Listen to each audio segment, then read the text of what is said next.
కూడి వచ్చిన జనమునకును అధిపతులకును రాణి అయిన వస్తీ యొక్క సౌందర్యమును కనుబరచవలెనని రాజకిరీటము ధరించుకొనిన ఆమెను తన సన్నిధికి పిలుచుకొని వచ్చునట్లు కొంతమందిని పంపించాడు.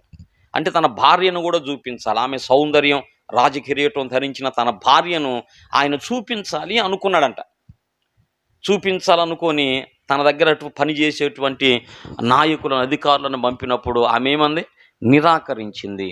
తను రావటానికి ఇష్టపడల. రాజు ఆజ్ఞను ఆమె ధిక్కరించింది. దాన్ని బట్టి ఆయనకి ఎంతో కోపం వచ్చింది, చాలా కోపం వచ్చింది. అధికారులతో కూర్చొనుండి తన భార్యను వారికి చూపించాలనే ఆలోచన వచ్చినప్పుడు ఆమె తిరస్కరించింది. అది ఆయనకు కోపం పుట్టించింది. ఎందుకు ఇలాగ చేసింది అని చెప్పి మంత్రులను, తన కింద ఉన్న వారిని అందరిని కూడా అడిగితే వాళ్ళు కూడా ఏదో క్షమించాయా, మరి ఆమె ఏ మూడ్లో ఉందో, ఆమె ఎందుకు రాలేకపోయిందో అని అన్నవాళ్ళు కాదు వీళ్ళందరూ కూడా అన్ని విషయాలు ఆలోచించేటువంటి అక్కడ ఉంటారు కొంతమంది జ్ఞానులు. వాళ్ళు ఏం చెప్పారంటే, ఇక ఆమె ఎన్నటికి కూడా రాణిగా ఉండడానికి వీలు కాదు, రాజుగారి ఆజ్ఞను ఆమె ధిక్కరించింది కనుక ఇక మరి ఎప్పుడు కూడా ఆమె రావటానికి వీలు లేదని చెప్పి వాళ్ళు కూడా సలహాలు ఇచ్చారు. ఆ సందర్భంలో పిల్లరమ్మ వింటున్నారా? ఆ సందర్భంలో వస్తీ అయిన రాణిని తొలగించి మళ్ళా తను ఒక భార్య కావాలని కోరుకున్నాడు. ఆ సందర్భాన్ని బట్టి సూషన్ కోటలో ఆ ప్రాంతంలో ఉన్నటువంటి కన్యకలందరినీ కూడా ఆ సూషన్ కోటలోకి పోగు చేశారు. ఆ తీసుకొచ్చిన వారిలో ఎస్తేరమ్మ కూడా ఉన్నది. అయితే రాజు ఎవరిని ఎన్నుకున్నాడంటే ఎస్తేరమ్మని ఎన్నుకున్నాడు. ఒక చక్కని విషయం ఉంది, ప్రభు చిత్తం అయితే రేపు జ్ఞాపకం చేస్తాను నేను. అయితే ఎస్తేరమ్మ నచ్చింది ఆయనకి. ఆమె రాణిగా ఆమె అక్కడి నుంచి అయినట్టుగా ఈ సంగతి అంతా కూడా మనకు తెలిసినటువంటి విషయమే. దేవుని స్తోత్రం. అయితే ఈమెను రాజు ఎందుకు తృణీకరించాడో అనేది మనం ఆలోచించాలి. ఆమె ఎందుకు రాలేకపోయింది? అసలు ఎందుకు రాలేకపోయింది? ఈయన రమ్మంటం కూడా ఏమైనా న్యాయం ఉందా? ఆమె సౌందర్యాన్ని కనబరుచుట కొరకు అనే మాట ఉంది అక్కడ. భార్యను ఎవరైనా చూపించాలనుకుంటారా? అదో భార్యను ఎవరైనా చూపించాలి అని అనుకోరు. కానీ భార్య సౌందర్యాన్ని తన జనులకు, అధిపతులకు అందరికి కూడా చూపించాలనుకున్నాడు. ఈయన అలా అనటం తప్పే. అదో ఆమె రాకపోవటంలో కూడా న్యాయం ఉంది. మనం భౌతికంగా మనం ఆలోచన చేస్తే ఈయన రమ్మనటం అనే దాంట్లో న్యాయం లేదు. ఫుల్లుగా డ్రింక్ అయి ఉన్నాడు మనిషి కదా, ఫుల్లుగా తాగి ఉన్నాడు, ద్రాక్షరసం దాగి ఆ తాగిన మత్తులో ఈ ఆలోచన వచ్చింది ఆయనకి. తీసుకురండి అన్నాడు, నా భార్యను తీసుకురమ్మని. ఎందుకంటే ఆమె సౌందర్యమును వారికి ఎంత చక్కనిదో మరి ఆ ప్రజలందరూ కూడా చూడాలి, అధిపతులందరూ కూడా చూడాలి రాణి ఎలాంటిదని. తర్వాత ఆమె కూడా రానంది. ఆమె రానంటంలో కూడా న్యాయం కాదు. నేను కనపడేది ఏంటి? అసలు ఏ రాజన్నా అట్లా చూపించాలనుకుంటాడా? మనం భౌతికంగా మనం ఆలోచన చేస్తే ఏ రాజన్నా అట్లా అనుకుంటాడా? ఆయన తీసుకురమ్మంటంలో న్యాయం లేదు. ఆమె రాకపోవటంలో న్యాయం ఉందనిపించింది మనకి. అదో ఆయనలోనే న్యాయం లేదు, ఈమె రాకపోవటంలో ఈమెలోనే న్యాయం ఉంది అన్నట్లుగా మనకు అనిపించదా? నీకు మైండ్ పోయి నువ్వేదో తాగి అట్లా, అది ఏమంత గౌరవం? నేను అలా రావటం అనేది అది నీకు ఎలాంటి మహిమ? నన్ను చూపించడం ఏంది నువ్వు అని చెప్పి ఆమెలో న్యాయం ఉన్నట్టుగా మనకు ఆయన పిలవటంలో న్యాయం లేదు. తన భార్యను అనేకులకు చూపించాలి. ఇప్పుడు చాలామంది ఉంటారు పిల్లలు, పెద్ద పెద్ద ప్రొఫెషనల్స్ ఉంటారు, చాలా గొప్ప వాళ్ళు ఉంటారు. వాళ్ళని మనం చూడగలుగుతాం కానీ వాళ్ళ భార్యను చూడగలుగుతామా? వాళ్ళు ఉన్నారా లేదా? ఇట్లా ఉంటారు కానీ వాళ్ళు బయటకు రారు. అది విషయం. గొప్ప గొప్ప వాళ్ళకి సంబంధించినటువంటి భార్యలు ఉంటారు, వాళ్ళు అనుకున్నప్పుడల్లా కనపడరు, అనుకున్నప్పుడు కూడా రారు. అన్ని విషయాల్లో వాళ్ళు ఇన్వాల్వ్ గారు. అసలు కొంతమంది చూపించరు, వాళ్ళు బయటకు రావటానికి వీలేదు. ఒకసారి ఆశ్చర్యంగా, మీరు ఎప్పుడైనా వెంకటేష్ భార్యను చూశారా? ఈ టీవీ వీళ్ళంతా డబ్బులు సంపాదించుకోవటానికి. మీరు ఎప్పుడన్నా ఫలానా ఆయన భార్యను చూశారా? మీరు ఎప్పుడైనా ఫలానా ఆమె భర్తను చూశారా? అది ఒక న్యూస్ అన్నమాట, యూజ్ సంపాదించుకోవటానికి. ఇక అది ఎప్పుడో ఒక ఫోటో తీస్తారు, ఇక ఆ ఫోటో పదే పదే చూపిస్తే ఇదిగో ఈమె ఆయన భార్య, ఇదిగో ఈమె ఫలానా వాళ్ళ భర్త అని చూపిస్తారు. ఏదో న్యూస్ కోసం. అది ఒక విచిత్రం అన్నమాట. వాళ్ళని చూపించడం, వాళ్ళు కనపడటం అనేది ఒక వింత. అమ్మో ఈమంటమ్మ ఫలానా వాళ్ళ భార్య, ఇదిగో ఈమంట చిరంజీవి గారి భార్య, చిరంజీవి గారు అయితే అందరికీ తెలుసు కదా. చిరంజీవి గారి భార్య కొంతమందికే తెలుసు. బాలకృష్ణ అందరికీ తెలుసు, ఊరకు చెబుతున్నా మీకు. బాలకృష్ణ భార్య తెలుసమ్మా, చూశారు అమ్మని ఎప్పుడన్నా? అట్లా వాళ్ళు చూడం మనం. వీళ్ళు మెయిన్ వాళ్ళు కనపడతారు కానీ వాళ్ళకి సంబంధించే పేరెంట్స్ ఎప్పుడూ కనపడరు, కనబడటానికి ఇష్టపడరు, చూపించడానికి వీళ్ళు ఇష్టపడరు. ముందల పెద్ద పెద్ద వాళ్ళు వాళ్ళకి సంబంధించిన వాళ్ళను చూపించడానికి ఇష్టపడరు, ఎందుకంటే అది గౌరవంగా వాళ్ళు భావిస్తారు. అట్లా చూపించకపోవడం వాళ్ళ ఘనత కారణంగా అనుకుంటారు. మంచి ఆమె ఎందుకు కనపడాలి, నేను కనపడితే చాలు కదా వాళ్ళు ఎందుకు అన్నట్లుగా అనమాట. అదొక గౌరవం. కానీ ఈయనేమనుకున్నాడు, చూపించాలనుకున్నాడు తన భార్యను, అనేకులుగా భార్య అందాన్ని, ఇంకా అక్కడ రాయబడి ఉంది కదా, ఆమె సౌందర్యమును చూపించాలి అనుకున్నాడంట. బుద్ధిహీనమైన ఆలోచన కదా, అవునా కదా చెప్పండి? తన భార్యను చూపించాలనుకోవటం అది న్యాయం అన్యాయమా? మీరు ఆడవాళ్ళకి మీరు చెప్పండి. అట్లా ఎవరన్నా మీకేమైనా ఉంటారు, నేనెందుకులేండి, మీరు పోయి మాట్లాడండి, నేను వాళ్ళకు వచ్చి కనపడేది ఏంటి? ఏదన్నా వెనకుండి ఏదన్నా అన్ని అవసరాలు. మొన్న ఆమె చెబుతున్న పరిటాల సునీత గారు చెబుతుంది, ఆయన గారు బ్రతికున్నప్పుడు ఆమె ఎవరికి కనపడేది కాదంట. ఆ వచ్చిన వాళ్ళందరూ కూడా టిఫన్స్, టీలు అవన్నీ కూడా వాళ్ళ చేత ఏర్పాటు చేయించింది, కానీ ఆమె వెలుగులోకి రాదంట. లోపల నుండి ఆ వచ్చినటువంటి అధికారులకు, ఎప్పుడు ఆయన రాజకీయ నాయకుడు కదా, ఎప్పుడు 100 మంది వచ్చిపోతూ ఉంటారంట ఇళ్ళ దగ్గరికి. ఆ వచ్చిపోయే వాళ్ళందరికీ ఆ పరిచయలు ఆతిథ్యం చేయటానికి ప్రయత్నించేది తప్ప ఆమె ఎప్పుడు వెలుగులోకి వచ్చేది కానీ కాదు. అందరూ మాట్లాడేటప్పుడు ఆమె రాదంట. ఆమె ఇంటర్వ్యూ ఇస్తుంది, నేను మరుగుగా ఉండేదాన్ని, కానీ ఇలాంటి పరిస్థితి ఏర్పడింది. ఇప్పుడు నేను ప్రజల మధ్యలోకి వచ్చి ఈ రాజకీయ వ్యవహారాలన్నీ చూసేటువంటి పరిస్థితి నాకు ఏర్పడింది.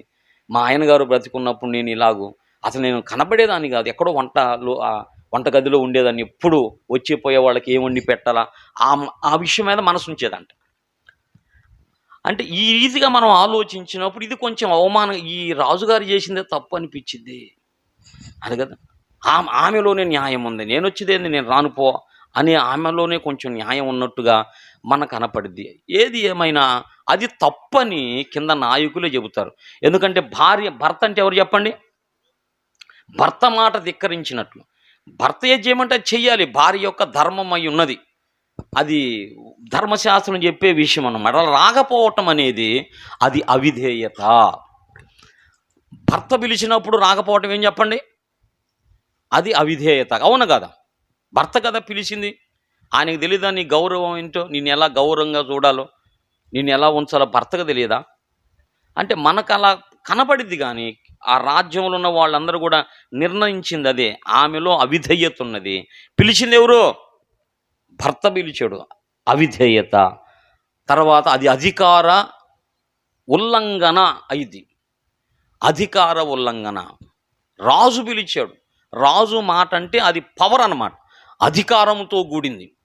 రాజు మాటను ధిక్కరించడం అనేది అధికారపు ఉల్లంఘన కింద వచ్చింది. అది ఎవరైనా సరే అవిధేయత, అధికార ఉల్లంఘన. ఇంకా చెప్పండి, అహంకారం. రాజు పిలిస్తే రాకపోవటం ఏంటి? పిలిచింది ఎవరో? రాజు కదా. అహంకారము, అమర్యాద, ఇదంతా కూడా పిల్లరా మనకు అర్థమైంది. ఆమె రాకపోవటంలో ఈ కారణాలన్నీ ఎందుకు రాలేకపోయిందంటే, భర్త పిలిచినప్పుడు నువ్వు వెళ్ళకపోవటం ఏంటి? భర్త కదా పిలిచింది, ఆయనకు తెలుసు కదా, రాజు కదా ఆయన. నువ్వు వెళ్ళగలేకపోయేదంటే నువ్వు అవిధేయురాలుగా ఉన్నావు. చెప్పండి. ఇంకా నీలో అహంకారం అనేది ఉన్నది, అధికారము నువ్వు ఉల్లంఘించావు. భర్త మాటను కాదు. భర్త అంటే ఎవరు చెప్పండి? భర్త అనగా శిరస్సు కదా, హెడ్ ఆఫ్ డిపార్ట్మెంట్ కదా. భర్త అంటే ఎవరు? తల శిరస్సు. ఆయన శిరస్సు, భర్త శిరస్సు అయి ఉన్నాడు. తర్వాత భర్త యజమానుడై ఉన్నాడు. భర్త ఏమై ఉన్నాడు? స్త్రీకి యజమానుడు. శారమ్మ అబ్రహాముని ఏం పిలిచింది? ఇదిగో ఓయే అట్లా పిలిచారా చెప్పండి? అదే కొంతమంది అట్లా పిలుస్తారు, ప్రేమ ఎక్కువయ్యి అదమ్మా. పిల్లారా అట్లా పిలవల. ఏముందంటే యజమానుడా అందంట. ఏముంది? యజమానుడా. దేవునికి స్తోత్రం. యజమానుడు అంటే భర్త ఎవరు చెప్పండి? యజమానుడు. భర్త ఎవరంటే శిరస్సు. శిరస్సు పిలిచాడు నిన్ను. శిరస్సుకు లోబడవా? తల. భర్త అంటే తల. రెండవది భర్త అంటే యజమానుడు. శారాలా పిలిచిందా? యజమానుడు అని పిలుచుచు. ఎక్కడుందా మాట? మొదటి పేతురు రాసిన మొదటి పత్రిక 3వ అధ్యాయం చదువు. ఆ ప్రకారము శారా ఇదిగో ఇదిగో నిన్నే అందా. ఏముందయ్యా? యజమానుడని పిలుచుచు లోబడి ఉండెను. దేవుని కొంతమంది ప్రేమకి ఎక్కువైంది కదా ఆ మాట అనడం లోపల వాళ్ళు ఎంత ఐక్యపరచబడ్డారనేది తెలియపరిచింది అనమాట. అంటే వారిద్దరి మధ్యలో ఎంత అది తప్పైన మాట కాదు. మీరు నవ్వారు, మంచిదే, అనుభవం ఉన్నారు కాబట్టి ఊరకే నవ్వారా? అనుభవంలో ఉన్నారు కాబట్టి నవ్వారు ఏదో ఒక సందర్భంలో.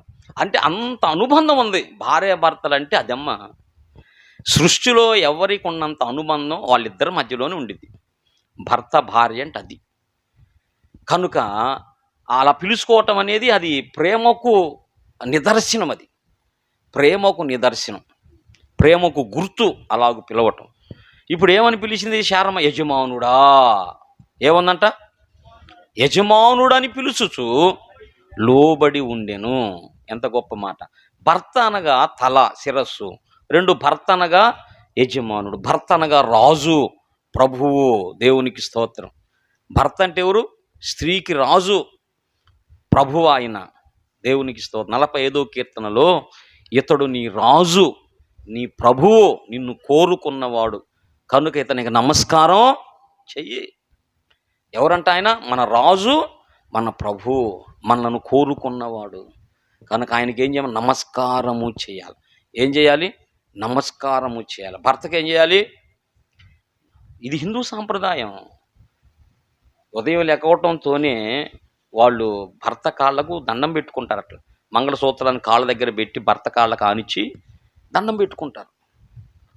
అది దేవుడు కదా, పతియే ప్రత్యక్ష కనబడే దేవుడు అయిన మరి ఎట్టన్నా కానీ ఏ అలవాట్లన్నా ఉండని దేవుడు అంటే మరి అట్లా రాశారు వాళ్ళ ధర్మశాస్త్రంలో. పతియే ప్రత్యక్ష దైవం. వాళ్ళు కాళ్ళకు దండం పెట్టుకుంటారు, మొక్కుతారు. దేవునికి స్తోత్రం. పిల్లరా, ప్రభువు రాజు కదా. ఇంకా అధికారి. ప్రతి పురుషుడు గృహంలో అధికారి అయి ఉండవలెను అనే మాటను చూడు 22వ వచనంలో. అమ్మ తన ఇంటిలో అంటే గృహానికి అధికారి ఎవరు? పురుషుడు. స్త్రీకి అధికారి, స్త్రీకి అధికారి. తర్వాత స్త్రీలు ఏం చేయాలి? 20వ వచనం చూడమ్మా. రాజు చేయు నిర్ణయం విస్తారమైన ఘనురాలు గాని అల్పురాలు గాని స్త్రీలందరూ తమ పురుషులను సన్మానించుదురని చెప్పాను. స్త్రీలందరూ తమ పురుషులను ఏం చేయాలంట?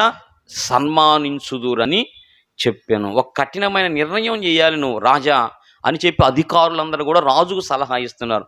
జాగ్రత్తగా వినాలి. ఇంతవరకు పైన మీరు చూశారు, ఆత్మీయత చూడాలి అందులో. పురుషుడు ఎవరంటే తల, శిరస్సు. పురుషుడు ఎవరంటే యజమానుడు. పురుషుడు ఎవరంటే రాజు, ప్రభు. పురుషుడు ఎవరంటే అధికారి. పురుషుడు ఎవరంటే ఏలువాడు, ఏలువాడు. ఆయన మనల్ని పరిపాలించేటువంటి వాడు. కనుక స్త్రీలు ఏం చేయమన్నాడు? స్త్రీలు ఏం చేయమన్నాడు? లోబడమన్నాడు కదా. ఎఫెసీ పత్రిక 5వ అధ్యాయం 22వ వచనంలో అటువలే స్త్రీలారా మీరు మీ స్వపురుషులకు లోబడాలి అన్నాడు. ఇంకా ప్రేమించమన్నాడు. తీతు పత్రికలో ప్రేమించమన్నాడు.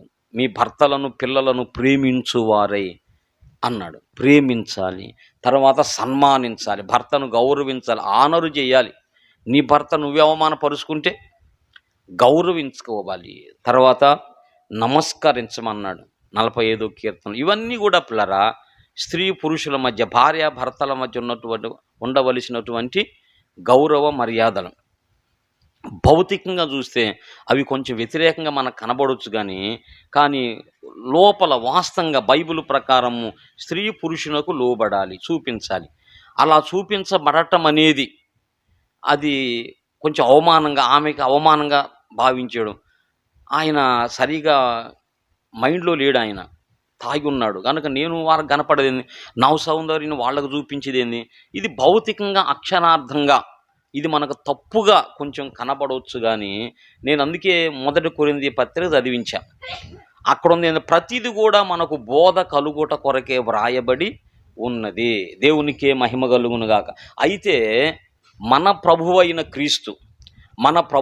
క్రీస్తు ఆయన మనలను చూపించడానికి ఇష్టపడుతున్నాడు. ఇది యేసు ప్రభువుకి కొంచెం సాదృశ్యం ముంగుర్తు ఉన్నది.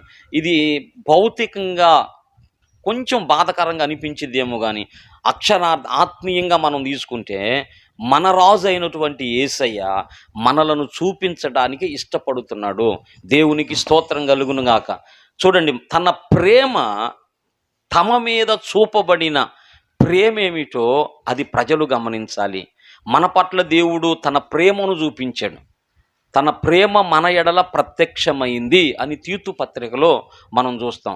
ఆయన ప్రేమ మన ఎడల ప్రత్యక్షమైంది. దేవుడు ఎంతగా మనలను ప్రేమించాడో, మనపై ఎంతగా తన కృప చూపించాడో, ఎంతగా తన కృప మన మీద చూపించాడో, మనకివ్వబడిన మహిమ అది ఎంత గొప్పది.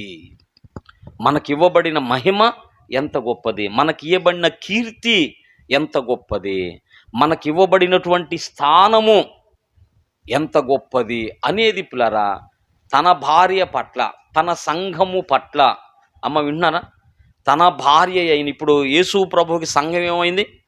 భార్య, గొర్రె పిల్ల భార్య. ఇప్పుడు ఆయన చూపించడం మనకు తప్పు అనిపించింది, కానీ అహష్వేరోషు యేసు ప్రభువారికి ఒక సాదృశ్యంగా ఉన్నాడు. అలాగే సంఘ విషయమై ఆయనకున్న ఆలోచన ఏంటంటే, తన ప్రేమేమిటో ఈమె ద్వారా నేను ఈమెను ఎంత ప్రేమిస్తున్నాను అనేది, నా ప్రేమ ఈమె ద్వారా ప్రత్యక్షపరచబడాలి. తన మీద చూపబడిన కృప ఎంతటిదో అది ప్రత్యక్షపరచబడాలి. ఈమెకు నేను ఎంత మహిమ ఇచ్చానో అనేది ప్రత్యక్షపరచబడాలి.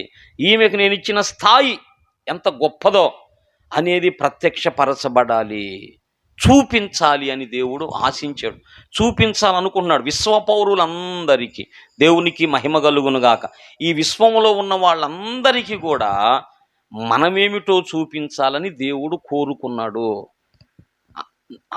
మన పట్ల ఆయన ఎంత ప్రేమ కలిగిన వాడు అనేది సంఘము ద్వారా అది బయలుపరచబడింది. దేవుడు ఎంత ప్రేమ కలిగినోడు అంటే, యేసయ్య ప్రేమ, తండ్రి ప్రేమ అపార్థం చేయబడింది, యేసయ్య కృప అపార్థం చేయబడింది. ఇదంతా కూడా విశ్వ పౌరులందరికీ కూడా దేవుడు చెప్పాలని అనుకున్నాడంట. సంఘము ద్వారా నిన్ను చూపించాలి నిన్ను చూపించుట వలన నీ జీవితంలో దేవుడు కలిగించినటువంటి ఆ కార్యాలన్నీ కూడా, నీ మీద చూపబడినటువంటి ఆ కృప, నీ మీద చూపబడిన ఆయన దయ, ఇదంతా కూడా అనేకులు చూడాలని దేవుడు ఉద్దేశించాడు. నిన్ను విశ్వానికి చూపించడమే దేవుని యొక్క ఉద్దేశమై ఉన్నది. ఏమన్నా అర్థమైందమ్మా? అంటే వస్తీని రాజు చూపించడం ఉద్దేశం, ఆమె సౌందర్యం అంటే భౌతికమైన సౌందర్యం. కానీ ఇక్కడ చూపించాలని భౌతికమైన సౌందర్యం కాదు, ఆత్మీయ సౌందర్యం. ఎంతగా నేను మౌళ్ళు చేశాను, ఎంతగా మార్చాను, ఎంతగా మలిచాను, ఎంతగా మహిమపరిచాను. మన జీవితంలో దేవుడు చేసిన కార్యములన్నీ కూడా విశ్వానికి చూపించాలని దేవుడు అనుకుంటున్నాడు. దేవునికి స్తోత్రం. దాని కొరకు మనం ప్రిపేర్ అయి ఉండాలి. ఇప్పుడు అర్థమైంది మీకు? దాని కొరకు మనం ప్రిపేర్ అయి ఉండాలి.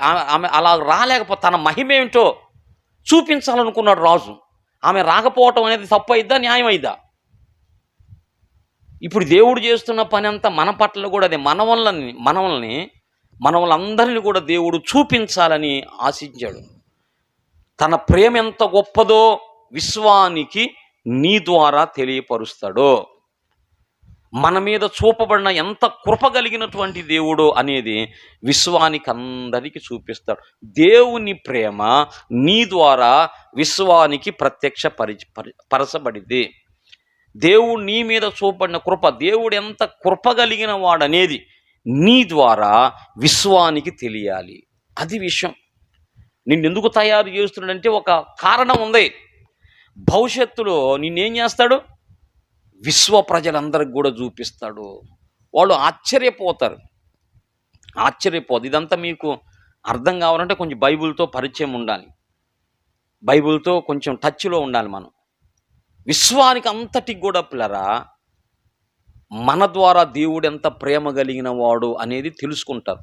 ఆయన సౌందర్యం, దేవుని బ్యూటీ. అంటే భార్యను చూపించడం అనేది తన వైభవాన్ని చూపించడమే. భార్యను చూపించడం అనేది తన్ను తాను చూపించుకోవటం. అది ఆయన మరుగై భార్యను ఎందుకు చూపించాలనుకున్నాడు? అంటే నా భార్య ఇంత స్టేటస్లో ఉంది, ఆమె కలిగిన వైభవం అంతా ఎవరిని బట్టి కలిగింది? ఆమెకున్న స్థాయి, సౌందర్యం, ఆ మహిమ అంతా ఎవరిని బట్టి? నన్ను బట్టి కదా. అంటే భార్యను చూపించడం అంటే తన్ను తాను చూపించుకోవడం అని అర్థం. దేవుడు తన భార్యను విశ్వానికి చూపించాలనుకున్నాడు. సంఘము ద్వారా దేవుడు ఎంత ప్రేమ కలిగిన వాడనేది విశ్వానికి చూపించాలనుకున్నాడు. సంఘము ద్వారా దేవుడు ఎంత కృప కలిగిన వాడనేది విశ్వానికి చూపించాలనుకుని. అంటే మనకు బుద్ధి కలుగుటక ఇవన్నీ వ్రాయబడి, మనకేదో పాఠం ఉన్నది అందులో, అది మనం గమనించాలి. అందులో ఏదో ఒక మెసేజ్ ఉన్నది. ఆమెను చూపించాలనుకోవటం, ఆమె తిరస్కరించడం, అందులోంచి సంఘానికి ఏ పాఠం లేదా? సంఘానికి ఒక పాఠం ఉంది. ఆమెను చూపించాలనుకోవటంలో ఒక ఉన్నతమైన ఉద్దేశం ఉన్నది. అంటే అందరికి అర్థం కావాలి. ఏం అర్థం కావాలి? తన ప్రేమ సంఘము ద్వారా విశ్వానికి అర్థం కావాలి. తన ప్రేమ సంఘము ద్వారా విశ్వానికి అర్థం కావాలి. అవును కదా. దేవుని ప్రేమ నిజంగా అనుభవించిన వాళ్ళు ఎవరు? సంఘమే కదా. ప్రాణం పోయినంతగా ఆయన ప్రాణం ఇచ్చి తన ప్రేమను వ్యక్తపరిచాడు. సంఘం అన్నమాట. అంటే ప్రేమ ఎవరి ద్వారా వ్యక్తపరచబడాలి? సంఘము ద్వారా. తన ప్రేమ సంఘము ద్వారా విశ్వానికి తెలియజేయబడాలి. తనెంత కృపగలిగిన వాడనేది సంఘము ద్వారా విశ్వానికి తెలియజేయబడాలి. మనల్ని మహిమపరిచి అక్కడ తీసుకెళ్ళి చూపిస్తాడు మనల్ని. విశ్వమంతటికి యేసు ప్రభు చూపిస్తాడు. ఇదిగో ఈమె గొర్రె పిల్ల భార్య. వాళ్ళంతా కూడా ఆశ్చర్యపోయి దేవుని స్తుతిస్తారంట. మనల్ని కనబరుస్తాడు దేవుడు పరలోకంలో. పిల్లరా, మనలను చూపించడం వల్ల తను ఎంత ప్రేమ కలిగిన వాడనేది సంఘము ద్వారా దేవుడు చూపిస్తాడు విశ్వ ప్రజలకు. తనెంత కృప కలిగిన వాడనేది సంఘము ద్వారా విశ్వానికి చూపిస్తాడు. తనెంత శక్తిమంతుడనేది, ఎంత మహిమ కలిగిన వాడనేది సంఘము ద్వారా విశ్వానికి దేవుడు చూపిస్తాడు. అందుకొరకు తయారు చేస్తున్నాడు మనల్ని అందరినీ రేపు విశ్వ పౌరుల ముందు చూపిస్తాడు. ఆమె చేసినట్టుగా బుద్ధిహీనమైన పని చేయొద్దు, బుద్ధి తెచ్చుకోండి. అంటే ఆ వచనపు వెలుగులో ఆ వచనాన్ని అర్థం చేసుకోవాలి. ఆమెలాగా మీరు రిజెక్ట్ చేయబాకండి, రాజుగారికి అవిధేయులు ఉండబాకండి, రాజుగారి మాట త్రోసిపుచ్చబాకండి. సంగమా, మరొక రాజు ఉన్నాడు. ఎవరు మన రాజు? యేసురాజు. యేసురాజు కూడా భవిష్యత్తులో నిన్ను ప్రజల ముందుకు తీసుకురాబోతున్నాడు. అంతవరకు నిన్ను అంతఃపురంలో ఏం చేస్తున్నాడు? అంతఃపురంలో ఉండు. ఆమె కేవలము మహిమ గలది. 45వ కీర్తనలో అంతఃపురంలో ఉన్న రాణి ఎలాంటిదంటమా? ఏ మహిమ? కేవలము మహిమ కలిగింది. ఆమె మహిమతో నిండుకుపోతుంది. అంతఃపురంలో మహిమతో నిండుకుపోతుంది. ఎందుకని? ఈ మహిమ ఒక సమయాన, ఒక దినాన విశ్వానికి చూపించాలి, విశ్వ ప్రజలకు చూపించాలి. కనుక ఒక సమయం రాబోతుంది, రాజు మనల్ని అందరిని పిలుస్తున్నాడు, విశ్వాన్నంతటిని కూడా సమావేశపరుస్తాడు. ఆ సమావేశంలో విశ్వ పౌరులకు, విశ్వాన్ని పరిపాలించే అధిపతులకు ఒక అద్భుతం చేయబోతున్నాడు. సంఘమును చూపించబోతున్నాడు. ఏం చేయబోతున్నాడు? సంఘమును చూపించబోతున్నాడు. అప్పుడు నువ్వేం చేస్తా? వస్తీ అన్నట్లుగా నేను రాను పో అంటావా? బుద్ధి కోసం కదా మరి. ఎందుకు రాశాడు? పూర్వకాలం రాయబడిన మాటలన్నీ దేని కొరకు రాశాడు అంటే దాని అర్థం ఏమిటో మరి. ఇప్పుడు ఆ విషయం నుంచి మనం ఏమి నేర్చుకుంటాం? వస్తీ జీవితంలోంచి మనం ఏమి నేర్చుకుంటాం? వస్తీ వలె మీరు భర్తలకు అవిధేయులు కావద్దు, వస్తీ వలె మీరు రాజు అధికారాన్ని ధిక్కరించొద్దు, వస్తీ వలె యజమానుడైన వారిని ఎదిరి అనే కదా మరి. బుద్ధి కలగాలంటే ఏంది? మనం కూడా వస్తీలాగా ఉందామా? ఏంటో చూపించేది. నేను రాను పో అని ఆనాడు వస్తీ అన్నట్లుగా మనం కూడా అనాలా? మనం ఎందుకు తయారు చేయబడుతున్నాం? మనం ఎందుకు అంతఃపురంలో ఉన్నాం? అంతఃపురంలో ఉండడానికి గల కారణం ఏంది అసలు? ఈ ఫెసిలిటీస్ అన్నీ కారణం ఏంది? రాజే కదా, మరి రాజే కదమ్మా. ఏమ్మా ఎక్కడమ్మా? ఏదో పల్లెటూరు మీది, లెగితే ఏం చేసేదానివి? చిన్న అమ్మ కదా, చిన్న క్యారేజ్ ఒకటి తీసుకొని పో, పైన ఒక టవల్ వేసుకొని పరిగెత్తు. ఇప్పుడు టౌన్కి వచ్చారు మీరు అందరు కదా, ఇప్పుడు టౌన్కి వచ్చి మా మీద పెత్తనాలు ఏందనుకున్నా పిల్లరా, అర్థమైందా? ఆ రాజు కనుక జోక్యం ఎక్కడుండేవాళ్ళమా కదా. రాజు తీసుకొచ్చి అంతఃపురంలో పెట్టి నిన్ను ప్రత్యేకమైన ఫెసిలిటీస్ ఏర్పాటు చేసి అన్నీ నీకు చూస్తుంటే ఎవరి కోసం బ్రతుకుతావు నువ్వు? రాజు కోసం బతకొద్దా? రాజు పిలిస్తే రావా? ఎంత భయంకరం! అసలు ఆ విలువ నీకు ఎట్లా వచ్చింది? రాజుని బట్టే కదా. ఆ అంతఃపురం నీకు ఎట్లా వచ్చింది? రాజుని బట్టే కదా. ఆ వైభవం అంతా ఎట్లా వచ్చింది నీకు? రాజుని బట్టే కదా. రాజు పిలిస్తే రావు. మరి ఇదంతా ఎందుకు కొరకు చేస్తున్నాడు? రాజు కదా, రాజు పిలిచినప్పుడు రాకపోవటం అది అమర్యాద కదా, అధికార మరి తిరస్కారం కదా. అదంతా అలాగుండొద్దు. ఒక కాలం రాబోతుంది, మీకు ఒక రాజు ఉన్నాడు. ఆ రాజు యేసురాజు. మిమ్మల్ని అంతఃపురంలో పెట్టాడు. అంతఃపురంలో సంఘం అంతఃపురం అంటే సంఘంలో పెట్టాడు. ఏం చేస్తున్నాడు? అన్ని విషయాలు మిమ్మల్ని మౌళ్ళు చేస్తున్నాడు. ఆత్మీయ సౌందర్యాన్ని మీలోకి తీసుకొస్తున్నాడు. ఈ ఆత్మీయ సౌందర్యం ఒక దినాన విశ్వ పౌరులందరికీ చూపించాలి. అర్థమైందా? అందుకు దేవుడు అక్కడ పెట్టాడు. ఒకసారి పిలుస్తాడు. ఆనాడు అహష్వేరోషు పిలిచినట్టు భవిష్యత్తులో సంఘం అంతటిని విశ్వ పౌరుల ముందు పిలుస్తాడు. మనం రావాలా? మీరు అవిధేయులు కావద్దు. ఆనాడు వస్తి అవిధేయురాలైనట్టుగా సంఘమా మీరు అవిధేయులు కావద్దు. ఇంకొక పాఠం అదేంటంటే, వస్తి అంటే ఇశ్రాయేలు ప్రజలకు సాదృశ్యం. ఇశ్రాయేలు ప్రజలు రాజుగారిని తృణీకరించారు కనుక అన్యుని దేవుడు ఏర్పాటు చేసుకున్నాడు. అదొక పాఠం ఉన్నది. ఆ పాఠం కాదు, సంఘమే పోగొట్టుకున్నారు. దేవుని ఆమె పోగొట్టుకుంది. ఎస్తేరమ్మ స్థానంలోకి ఆమె తీసుకురాబడింది. నేను ముగిస్తున్నాను పిల్లరా. దేవుడు మనలను విశ్వానికి కనబరుచుకునే సమయం ఒకటి ఉంది. విశ్వ ప్రజల ముందు మనల్ని నిలబెట్టే సమయం ఒకటి ఉంది. ఎందుకు అట్లా చేస్తాడు? ఎందుకంటే రాణి యొక్క సౌందర్యం విశ్వ ప్రజలందరూ చూడాలి. అంటే ఆమె సౌందర్యానికి గల కారకుడు ఎవరు? రాజు కాబట్టి కనబరచాలి. దేవుడు నేనెంత ప్రేమ కలిగినోడో నేను చెప్పుకుంటే అబద్ధం అయింది. నా ప్రేమ అనుభవించిన నా సంఘం చెప్పిద్ది. నేనెంత కృప కలిగిన వాడినో దయగలిగిన వాడినో నేను చెప్పుకుంటే అబద్ధం అయింది. విమోచించబడిన సంఘం చెప్పిద్ది. నేనెంత శక్తి కలిగిన వాడినో అనేది నేను చెప్పుకుంటే అది అబద్ధమైంది. నేను విమోచించిన సంఘం చెప్పిద్ది. మీకు అర్థమైందా పాఠం? మన ద్వారా దేవుడు మనలను చూపించి తనేమిటో విశ్వానికి చెప్పాలనుకున్నాడు. అది అహష్వేరోషు వస్తీలో దాగి ఉన్న రహస్యము. అందులో మనకు జ్ఞానం కలగటానికి రాయబడింది. తనేమిటో తన సంఘము ద్వారా విశ్వానికి తెలియపరచాలని అనుకున్నాడు. చూపించే సమయం ఒకటి ఉంది. తన వ్యక్తిత్వం, తన ప్రేమ, తన శక్తి మనం చెబుతాం. పరలోకానికి పోయి మనం ఏం చేస్తాము? ఎవరు పాడని గీతమును యేసుని గూర్చి పాడుటకై, ఎవరు పాడని గీతమును యేసుని గూర్చి పాడుటకై, హేతువు లేకై ప్రేమించెను యేసుకు నేనే మివ్వగలను.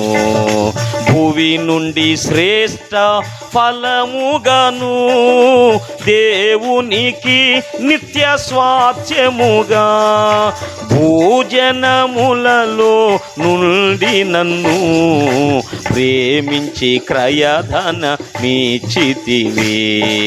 భూజనములలో నుండి నన్ను ప్రేమించి క్రయధన మీచితివే.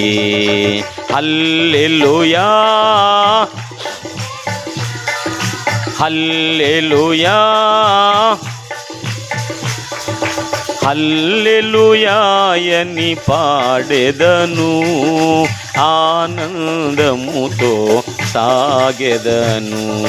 దేవునికి మహిమ కలుగును గాక. దేవుడు మన సౌందర్యమును చూపించాలనుకోండి. ఏ సౌందర్యం ఇది? ఆత్మీయ సౌందర్యం. దేవుడు అలా మన సౌందర్యం అంటే మీకు ఎట్లాగ అర్థమైంది? మీకు అర్థం కావటం కోసం ఒక విషయం చెబుతాను. ఇప్పుడు కొన్ని పోటీలు జరుగుతాయమ్మా, బ్యూటీ పోటీలు, అందగత్తెల పోటీలు అని జరుగుతాయి. రాష్ట్ర స్థాయి అందగత్తెలు, జిల్లా స్థాయి అందగత్తెలు, తర్వాత దేశ స్థాయి మిస్ ఇండియన్స్ అంటారు. Miss India, miss Indians, miss world అంటారు. వరల్డ్లో అందగత్తెలు పోటీలు జరుగుతాయి. తెలుసా మీకు? పోటీలు ఇప్పుడు ఎవరో నేను అంత ఫాలో అవ్వలేదు. మీకు ఏమైనా ఐడియా ఉందా? అట్లా పోటీలు జరుగుతాయి. వాళ్ళకేం తెలుసు? మిస్ వరల్డ్, మిస్ ఇండియాస్ అని అందగత్తెల పోటీలమ్మా జరుగుతాయి. అది సంవత్సరం ఒకసారి 2 సంవత్సరం ఒకసారి జరుగుతాయి. అయితే అందగత్తెల పోటీలు అంటే బాహ్య సౌందర్యం కాదు, అక్కడ కొన్ని టెస్టులు ఉంటాయి. అందుకోసం చెప్పి మీరు అపార్థం చేసుకుంటారని ఈ మాట చెబితే తప్ప మీకు అర్థం కాదు. ఆ టెస్టులో ఒక బాహ్యాన్నే చూడరు వాళ్ళు, ఇంటెలిజెన్సీ, నాలెడ్జిని చూస్తారు. జ్ఞానంలో పోటీ ఉండిద్ది.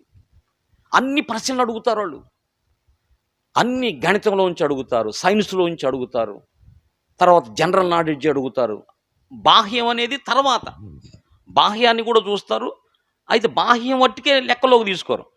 బాహ్యానికి అందంగా ఉండి మిగతా విషయాల్లో ఏమి లేదనుకో తీసి పక్కన పెడతారు. మిస్ వరల్డ్, మిస్ ఇండియాస్ కావాలంటే అన్ని విషయాల్లో అన్నమాట. ఇప్పుడు మీకు అర్థమైందా? ఈ మాట అర్థమైతే తప్ప దేవుడు నాందాన్ని వాళ్ళకు చూపించ అని మీరు సౌందర్యాన్ని చూపించడం అంటే మీకు అర్థమైందా? అహష్వరోషు రాజు కూడా భార్య భౌతిక సౌందర్యాన్ని చూపించడం కాదు, అసలు ఆమె ఎంత నా భార్య నా స్థాయికి తగ్గట్టుగా ఉండేది కదా. అవును కదా, ఇది వాస్తవం కూడా. ఈ కాపురంలో ఉన్నటువంటి ఆశ్చర్యం ఏంటంటే కొన్ని సంవత్సరాలు కలిసి వారు జీవించినాక భర్త మైండ్ అంతా ఎవరికి వచ్చింది? అది వచ్చిందా రాదా? ఆయన కనుక కోపదారు అనుకో, ఈమె కూడా పాపం కోపం వచ్చేసింది. ఆయన కనుక అసూయ పరుడు, ఈమె కూడా అసూయ వచ్చింది. భర్త పిసినారుడు అనుకో, ఆ పిసినారి మనసు భార్యకి కూడా వచ్చింది. భర్త ఏమై ఉన్నాడో అట్లాగా తయారవుతారు, తప్పదేక పరిస్థితి. భర్త ఏమై ఉన్నాడో భార్య కూడా, వాళ్ళు కాపురం చేసి ఏం చేద్దామమ్మా, ఆ మైండ్ అంతా మాకు వచ్చింది అనే పరిస్థితి తప్పదు. అలాగనే రాజు ఏమై ఉన్నాడో రాణి కూడా అలాగే ఉంది. నేను ఎంత జ్ఞానవంతుడో నా భార్య చూస్తే మీకు తెలిసిందే. అవునా? నేనెంత, ఇంకా చెప్పండి, నేనెంత బుద్ధిమంతుణ్ణో, అన్నీ కూడా, నేనెంత ప్రార్థనాపరుణ్ణో, నేనెంత ఆత్మీయున్నో, అవునా? నేనెంత లేఖనాల విషయంలో నేనేమై ఉన్నానో కాస్త అయినా నా భార్య చూపించగలిగింది. భర్తను చూపించగలిగేదే భార్య. తను ఏమై ఉన్నాడో. ఇప్పుడు భార్యను భర్త చూపించలేడు. మీకు అర్థమైందా? భర్తలో భార్య కనపడదు, భర్తలో భార్య కనపడదు కానీ భార్యలో భర్త కనపడడు. నేను ఉల్టా వేసానా? భార్యలో భర్త కనపడడు, భర్తలోనే భార్య కనపడేది. భార్య ఏమై ఉంది, భర్త ఏమై ఉన్నాడు అనేది భార్యలోంచి మనం చూడగలుగుతాం. భార్య ఏమై ఉన్నదని భర్తలోంచి మనం చూడలేం. ఈ సత్యం మీకు అర్థం కావాలి. యేసు ప్రభువుతో మనమేందో యేసు ప్రభు దగ్గర చూడలేం. యేసు ప్రభువుతో మనం సహజీవనం చేయటం వలన యేసు ప్రభు ఎవరో మనలో ప్రత్యక్షపరచబడతాడు. వీళ్ళిలాగా ఉండడానికి గల కారణం ఏంటంటే వీళ్ళ ప్రభు ఇలాగ ఉంటాడు. వీళ్ళిలాగా నడవటానికి గల కారణం ఏంటంటే వీళ్ళ ప్రభు అలా నడుస్తాడు. వీళ్ళిలా ప్రేమ కలిగి ఉండడానికి గల కారణం ఏంటంటే ఇది ఆయన వ్యక్తిత్వము. వీళ్ళింత పరిశుద్ధంగా ఎందుకు ఉంటారంటే అది ఆయన. వీళ్ళింత ఖచ్చితంగా ఎందుకు ఉంటారంటే వాళ్ళు అనుసరించే దేవుడు. మీకు అర్థమైందా? కాబట్టి భర్త ఏమై ఉన్నాడు అనేది భార్య ద్వారా ప్రత్యక్షపరచబడిద్ది. ఈ పోటీలు అనేవి ఒక భౌతికమైన విషయాల మీదే ఉండవు. అన్ని విషయాల్లో టాలెంటెడ్ చూస్తారు. చూసినాకే కిరీటం పెడతారు ఆమెకి. ఈమె మిస్ వరల్డ్, మిస్ ఇండియా ఈమె. అలాగూ అమితాబ్ బచ్చన్ కోళ్ళ కామంది, ఏం పేరే, ఐశ్వర్య రాయ్, ఆమె ఒకప్పుడు మిస్ ఇండియా. ఇంకా నాకు తెలిసింది ఎవరు మర్చిపోయాను నేను. ఒక్క విషయంలోనే కాదు, అది ఇక ఆమె దానికి సెలెక్ట్ అయినాకమ్మా, ఆ మిస్ వరల్డ్కి, మిస్ ఇండియాకి సెలెక్ట్ అయినాక ఒక కిరీటం పెడతారు, ఆమెకు ఒక కార్డు ఇస్తారు. ఇక ప్రపంచంలో ఎక్కడికైనా పోవచ్చు ఆమె. ఎక్కడికైనా పోవచ్చు, ఏ షాపింగ్ ట్రైన్ ఎక్కినా ఆ కార్డు చూపిస్తే ఏముండదు, ఫ్లైట్ ఎక్కినా కార్డు చూపించవచ్చు. నువ్వు ఏ షాపింగ్ పోయి చూపించినా నీకు వాట్ రేట్ అయిపోరు ఇక. అలాంటి కార్డు ఉండిద్ది. ఇంకోటి ఏదో ఉంది పిల్లలు, అది బాగా ధనవంతులైన వాళ్ళకు ఉండిద్ది. వాళ్ళు కూడా దాన్ని మెయింటైన్ చేస్తారు. డబ్బు తీసుకోపోరు, కార్డు తీసుకొని పోతారు అంతే. ఎక్కడ పోయినా ఆ కార్డు చూపిస్తే వీళ్ళు కొనుగోలు చేసుకోవచ్చు. అలాంటి పరిస్థితి మిస్ వరల్డ్ అంటే అది అన్నమాట. దేవుడు మనల్ని అలాగూ చెయ్యబోతున్నాడు. హల్లెలూయా. అలా తయారు చేస్తున్నాడు. చేసి ఎక్కడ నిలబెడతాడు? విశ్వ పౌరుల ముందు నిలబెడతాడు. చూడండి, చూపించడానికి రెడీ అవుతున్నాడు దేవుడు. మనం కూడా సిద్ధపడాలి. ఎంతగా మనం దేవునితో సహవాసం సంబంధం కలిగి ఉంటామో అంతగా ఆయన జ్ఞానాన్ని మనం పొందుకుంటాం, ఆయన వ్యక్తిత్వాన్ని మనం పొందుకుంటాం, ఆయన నీతి మనలోకి వచ్చిద్ది. అవునా? ఎంతగా ప్రభువుతో సహవాసం చేస్తే అంతగా ఆయన వ్యక్తిత్వాన్ని మనం ప్రతిబింబిస్తాము. ఈయన మాట పాట అంతా అట్లుందే, అదో ఈ విధానం అంతా అట్లాగుందే, ఉండిద్ది బాబు. అది తప్పనిసరి అయినటువంటి పరిస్థితి. అలాంటి పరిస్థితుల్లోకి మనం వస్తాము. మీకు అర్థమైందా? మనం దేవుడు మనలను విశ్వానికి కనపరుచుకోవాలనుకుంటున్నాడు. దాని కొరకు మనం రెడీ అయిపోవాలి. అది ఇందులోంచి మనం నేర్చుకునే పాఠం ఏంది? దేవుడు తన అంతఃపురంలో పెట్టి మనలను తయారు చేస్తున్నాడు. విశ్వ సౌందర్యంగా మనం ఉండాలని తయారు చేస్తున్నాడు. ఒక సమయం వస్తుంది, మనం రెడీ అయిపోవాలి. మనం వస్తీలాగా ఉండొద్దు. దేవా, నన్ను చూపించాలనుకున్నావా? నీ మహిమ కోసం నన్ను ప్రజలకు చూపించాలనుకున్నావా? నువ్వేమిటో ప్రజలకు. అవును కదా పిల్లారా, నేందుకు ముగించాలనిపించట్లేదు. అసలు దేవుడు ఏందో తెలియాలంటే నువ్వే కారణం. దేవుడు ఎందుకు నిన్ను రక్షించుకున్నాడు? ఎందుకు తన ఆత్మనిచ్చాడు నీకు? ఎందుకు వాక్యం ఇచ్చాడు? ఎందుకు చెప్పండి? ఆయనలాగా తయారయ్యి అనేకులు కనపడాలని కదా. కారణం అదే కదా. ఇదంతా మీరు వినియోగించుకొని, నా ఆత్మను, నా వాక్యాన్ని, నా సన్నిధిని, నా సేవకులందరినీ వినియోగించుకొని నా వలే తయారై మీరు ఎవరు కనపడాలి? లోకానికి కనపడాలి. ఆయన వలే తయారవటం కోసం ఇవన్నీ. ఇప్పుడు మనం ఏమవుతున్నాం చెప్పండి? మనం ఏమవుతున్నామంటే ఆయన వలే తయారవుతున్నాము. ఆయన ఏమై ఉన్నాడో అలాగూ మనం తయారవుతున్నాము. అవునా? ఆయన యేసు ప్రభు ఏమై ఉన్నాడో, ఆయన స్వభావం ఏమిటో, ఆయన వ్యక్తిత్వం ఏమిటో, ఆయన లక్షణాలు ఏమిటో ఆయనలాగా తయారవుతున్నాం. రేపు విశ్వానికి ఆయన ఏందో మనం చూపించబోతున్నాం. దేవునికి స్తోత్రం. మనలను చూడడం అనేది యేసయ్యను చూడటం. మనలను చూడడం అనేది యేసయ్య ఎంత ప్రేమ కలిగిన వాడో చూడటం.